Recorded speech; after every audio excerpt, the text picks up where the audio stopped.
Shalom, anak-anak yang terkasih di dalam Tuhan Yesus Kristus. Bagaimana kabarnya? Pastinya luar biasa, dahsyat, dan ajaib.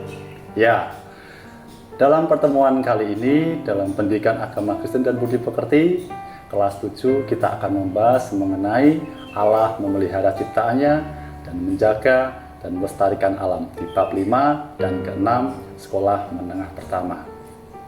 Sebelum kita masuk dalam pembelajaran kita hari ini, kompetensi dasar yang ditetapkan dalam materi yang kelima dan keenam ini adalah mencari fakta yang berkaitan dengan pemeliharaan Allah terus berlangsung bagi manusia dan alam. Allah menciptakan langit dan bumi serta isinya. Mari kita masuk, kita mundur waktu kita di masa penciptaan. Allah menciptakan apa saja? Di hari pertama, anak-anak masih ingat? Allah menciptakan apa hari pertama? Ya, hari pertama Allah menciptakan terang. Allah memisahkan terang dan gelap. Kemudian hari kedua Allah menciptakan apa? Ya, Allah menciptakan cakrawala, langit yang biru yang sampai saat ini masih kita bisa lihat. Kemudian Allah menciptakan di hari yang ketiga. Allah menciptakan apa? Ya, Allah menciptakan daratan, lautan, serta tumbuh-tumbuhan. Kemudian hari keempat, Allah menciptakan benda penerang di langit, matahari, bulan, bintang, dan semua yang mengisi di luar angkasa. Kemudian hari kelima, Allah menciptakan apa, anak-anak? Ya, Allah menciptakan burung di udara, segala macam burung, dan juga segala hewan yang berkeriapan di air. Dan yang terakhir, di hari ke-6, Allah menciptakan manusia. Ya. Bukti pemeliharaan Allah terhadap seluruh ciptaannya. Mau bukti apa? Ayo. Ya, yang pertama, di masa penciptaan, Allah menempatkan manusia di Taman Eden dan menyediakan segala sesuatunya bagi mereka. Kita bisa lihat di dalam kisah Kejadian, waktu Allah menempatkan manusia pertama di sana. Tuhan sudah menyediakan segala sesuatunya untuk dikelola, untuk dinikmati. Kemudian setelah peristiwa air bah, di sana Allah menyelamatkan Nabi Nuh dan keluarganya dan juga beserta hewan-hewan ke dalam bahtera sehingga tidak mengalami kepunahan pada waktu peristiwa air bah. Yang kemudian di masa kini, kehidupan alam semesta dan manusia tetap terus berlanjut. Nah, segala diciptakan untuk saling mengisi dan saling menopang. Nah, ini adalah bukti dari pemeliharaan Allah. Kemudian aspek-aspek pemeliharaan Allah ada 3 aspek. Yang pertama, pelestarian. Yang kedua, penyediaan. Dan yang ketiga, pemerintahan. Aspek pelestarian, Allah melestarikan dunia yang diciptakannya. Di dalam Mazmur 35 ayat 7, keadilan Tuhan seperti gunung-gunung yang kokoh. Allah memelihara manusia dan hewan. Kuasa Allah untuk melestarikan terlaksana melalui Yesus Kristus, melalui penebusannya sehingga manusia boleh beroleh selamat. Kemudian yang kedua, penyediaan. Tuhan menciptakan musim. Bayangkan, jika dunia tidak ada musim, mungkin kita tidak akan mendengar musim durian, musim rambutan, panen padi. Tuhan menciptakan musim yang kemudian memenuhi kebutuhan manusia dan hewan. Kita juga ingat kisah Nabi Ayub. Tuhan menyediakan segala sesuatunya untuk keperluan Nabi Ayub pada waktu itu. Dan yang ketiga, pemerintahan. Allah berdaulat atas peristiwa-peristiwa yang dialami dalam sejarah manusia, dalam sejarah alam semesta. Semua terjadi menurut kehendaknya dan dalam pengawasannya. Dia tidak pernah berhenti dalam menunjukkan pemeliharaannya, dalam menunjukkan kekuasaannya. Setelah terjadi bencana, kita ingat banyak sekali bencana yang terjadi, tetapi Tuhan masih tetap melestarikannya. Tuhan mengembalikan. Nah, yang jadi pertanyaan, mungkin kamu bertanya, jika Allah memang Maha Kuasa, mengapa Ia membiarkan terjadinya bencana dan kerusakan alam? Ada yang tahu alasannya? Ya, benar. Dosa. Oleh karena dosa, manusia menjadi serakah, manusia menjadi tamak, sehingga mengolah alam tanpa memperhatikan untuk penjagaannya, dalam melestarikannya. Manusia menjadi lupa akan tanggung jawabnya. Padahal kita tahu manusia diciptakan segambar dan serupa. Itu artinya manusia itu sekerja dengan Allah, menjadi teman kerja Allah yang seharusnya ikut turut mengelola, menjaga dan melestarikan alam sebagaimana Allah telah melestarikan kehidupan manusia dan juga ciptaan yang lainnya. Bagaimana anak-anak? Sampai di sini anak-anak sudah mengerti bahwa pemeliharaan Allah masih terus terjadi sampai saat ini. Menjaga dan melestarikan alam adalah tanggung jawab kita bersama. Karena alam begitu banyak peranannya bagi kehidupan manusia. Di sini ada banyak manfaat alam bagi manusia. Yang pertama, kita bisa bernafas udara yang segar. Alam memberikan udara yang segar. Kemudian di dalam alam ada air untuk kebutuhan sehari-hari manusia. Ya, kemudian alam juga menyediakan sumber pangan. Bayangkan, kalau alam rusak tidak bisa lagi menyediakan sumber pangan bagi manusia. Apa yang terjadi? Pastinya kelaparan dan juga kepunahan dari umat manusia. Ya, kemudian Tuhan juga menyediakan sumber bahan bangunan melalui alam, kayu, kemudian bahan-bahan yang diolah menjadi bahan bangunan, pasir, semen dan sebagainya. Itu semua disediakan melalui alam. Kemudian sumber energi, kalian bisa naik motor, kalian bisa naik bis, kalian bisa naik pesawat. Itu semua membutuhkan energi dan alam sudah menyediakan. Kemudian bahan-bahan perabotan rumah tangga, ya, misalnya lemari, kalian bisa menyimpan lemari, menyimpan apa saja dalam lemari. Itu semua juga disediakan dari alam, bahannya dari alam yang sudah disediakan oleh Tuhan. Kemudian kalian waktu sekolah pastinya juga butuh alat tulis, semuanya disediakan oleh alam. Oleh karena itu kita wajib untuk melestarikannya. Ya, tetapi pada kenyataannya manusia sering lalai dan cenderung untuk merusak alam. Oleh karena ketamakan dari manusia, dia lupa tanggung jawabnya. Kita ingat di peristiwa penciptaan pertama, penciptaan manusia pertama, Adam dan Hawa ditempatkan di tengah Taman Eden dengan segala hewan dan tumbuhan. Kemudian juga ada 4 cabang aliran air sungai. Masih ingat apa saja sungainya? Ya, yang pertama Sungai Pison, kemudian Gibson, Gibbon, Tigris dan Efrat. Semua sungai itu dimaksudkan untuk memenuhi kebutuhan manusia pada zaman penciptaan manusia pertama. Bahkan kita masih sampai sekarang masih melihat sungai itu bagaimana, ya, sumber air, kemudian sumber alam yang sudah disediakan oleh alam untuk kebutuhan manusia yang sudah kita lihat tadi, peranan alam untuk kehidupan manusia. Nah, 2 alasan mengapa alam harus dikelola dan dipelihara manusia dengan baik. Yang pertama, Tuhan Allah telah memerintahkan manusia untuk menguasai dan mengusahakan alam tersebut.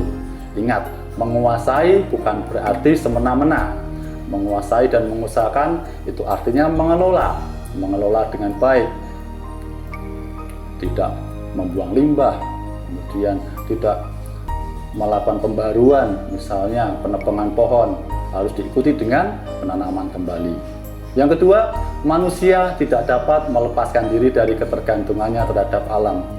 Ya, seperti tadi, peranan alam sangat luar biasa banyak sekali bagi kehidupan manusia, sehingga kehidupan manusia tidak lepas dari alam. Dua alasan ini mengapa kita sebagai manusia harus memelihara, menjaga, dan mengelola alam dengan baik. Ada banyak upaya yang harus kita lakukan. Bagaimana cara kita memelihara dan mengelola lingkungan sekitar? Ya, pertama, hemat energi. Bayangkan jika energi yang kita pakai untuk kendaraan habis. Kita tahu energi berasal dari sumber daya alam yang tidak dapat diperbarui. Perlu jutaan tahun untuk bisa kembali menikmati minyak bumi lagi untuk diolah menjadi energi. Kemudian batu bara itu juga perlu waktu yang sangat lama sehingga kita boleh dapat menikmati kembali energi dari minyak bumi, dari sumber pertambangan yang memang khusus untuk energi. Makanya upaya kita harus hemat energi. Yang kedua, reboisasi. Reboisasi sangat diperlukan karena melalui reboisasi kita boleh menjaga keseimbangan alam. Tentunya di daerah hutan, di daerah pegunungan.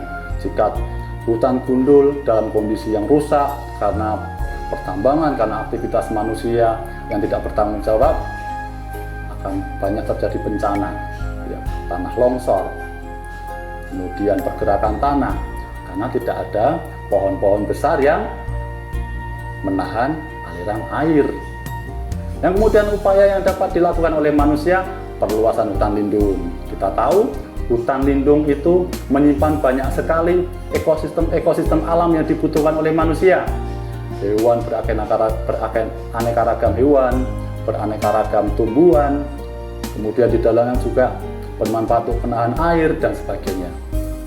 Usaha berikutnya yaitu mengurangi pemakaian benda yang tidak dapat hancur, misalnya plastik, kemudian benda-benda yang tidak dapat larut atau hancur oleh tanah, yang tidak dapat diurai oleh mikrob, ya, hewan-hewan kecil yang memang bertugas untuk mengurai sampah, mengurangi sampah plastik contohnya.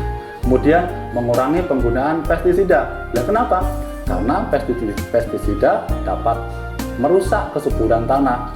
Padahal kita tahu tanah adalah sumber dari kehidupan tanaman, pohon-pohon yang sebenarnya semuanya itu memiliki peranan penting bagi kehidupan manusia. Ya, kemudian prinsip 3R. Apa itu 3R? Reduce, reuse, dan recycle. Mengurangi penggunaan bahan-bahan yang berbahaya, bahan-bahan yang tidak dapat hancur oleh tanah. Kemudian reuse, menggunakan kembali bahan-bahan yang masih bisa dipakai, yang masih bisa digunakan, yang masih bisa dimanfaatkan kembali. Kemudian mendaur ulang bahan-bahan yang masih bisa dipakai lagi, dijadikan bahan alat lain yang memang masih bisa berguna. Nah, tugas remaja Kristen, tugas kita sebagai remaja Kristen. Sebagai remaja Kristen, apa yang dapat kamu lakukan untuk menjaga, memelihara, serta melestarikan alam lingkungan hidup? Ya, nanti kalian bisa menuliskan dalam sebuah daftar pokok pikiran, tindakan apa sih yang dapat kita lakukan sebagai remaja Kristen dalam memelihara alam, menjaga alam, dan melestarikan alam. Ya, sebagai tugas kalian di pembelajaran hari ini, coba kalian kerjakan beberapa pertanyaan di bawah ini di lembar kerja kalian. Pertanyaan yang pertama, di daerah saya kondisi alam dan lingkungan hidup adalah sebagai berikut. Kalian bisa menuliskan di dalam lembar kerja kalian jawabannya. Kondisi alamnya bagaimana? Apakah kalian tinggal di desa? Kondisi alam di lingkungan desa itu seperti apa? Tempat kalian itu. Kemudian kalau yang di kota, bagaimana kondisinya? Apakah lingkungannya padat penduduk? Kemudian apakah tempatnya bersih? Kemudian banyak tanaman? Atau malah sebaliknya, tempatnya kotor, kumuh, banyak sampah berserakan? Ya, ceritakan kondisi alam kalian di tempat tinggal kalian saat ini. Bagaimana?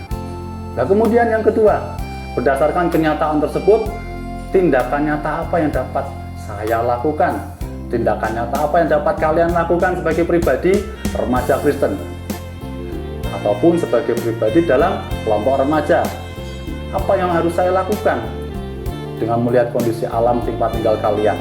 Ya, misalnya membentuk kelompok remaja aktif dalam kerja bakti, kemudian menanam pohon, atau sebagainya.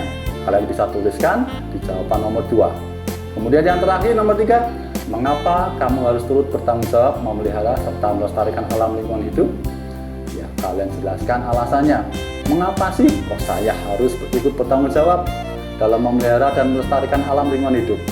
Kalian tuliskan di nomor 3.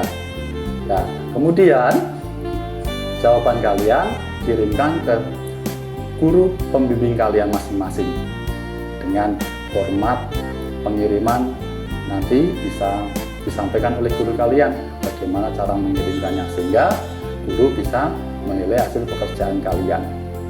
Ya, Allah memelihara ciptaannya dan pemeliharaannya tidak pernah berhenti sampai sekarang. Allah menciptakan manusia segambar dan serupa dengan Allah atau yang sering disebut Imago Dei. Nah, artinya kita harus turut serta memelihara dan menjaga alam sebagaimana mandataris Allah yang diberikan kepada manusia untuk bertanggung jawab pelestarian alam. Ya, materi hari ini sudah cukup sampai di sini. Sebelum kita tutup di pembelajaran hari ini, kita akan menyanyikan satu buah pujian sebagai bentuk ucapan syukur kita atas pemeliharaan Allah di dalam manusia dan juga alam sekitar dan ciptaan Tuhan yang lainnya. Mari kita pujikan satu lagu pujian, betapa kita tidak bersyukur. Betapa kita tidak bersyukur, bertanah air kaya dan subur, lautnya luas, gunungnya megah, menghijau padang, bukit dan lembah.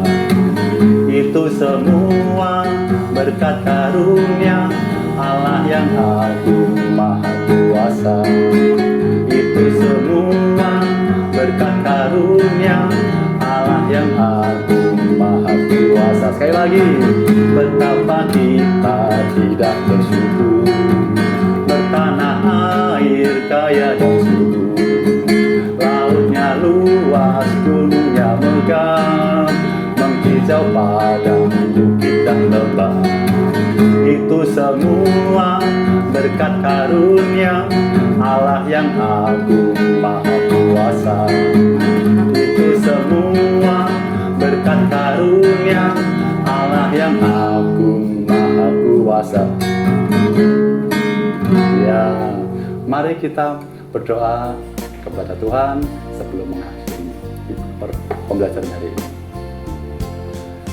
Tuhan, terima kasih, kami bersyukur atas pemeliharaan-Mu Tuhan, atas penyertaan-Mu sepanjang hidup kami, sehingga kami boleh beroleh hidup yang sampai saat ini oleh karena anugerah-Mu Tuhan. Bapa, melalui pembelajaran hari ini, Engkau membukakan pikiran kami, membukakan pengetahuan kami bahwa tanggung jawab pemeliharaan dan pelestarian alam itu juga menjadi tanggung jawab kami sebagai remaja-remaja Kristen Tuhan.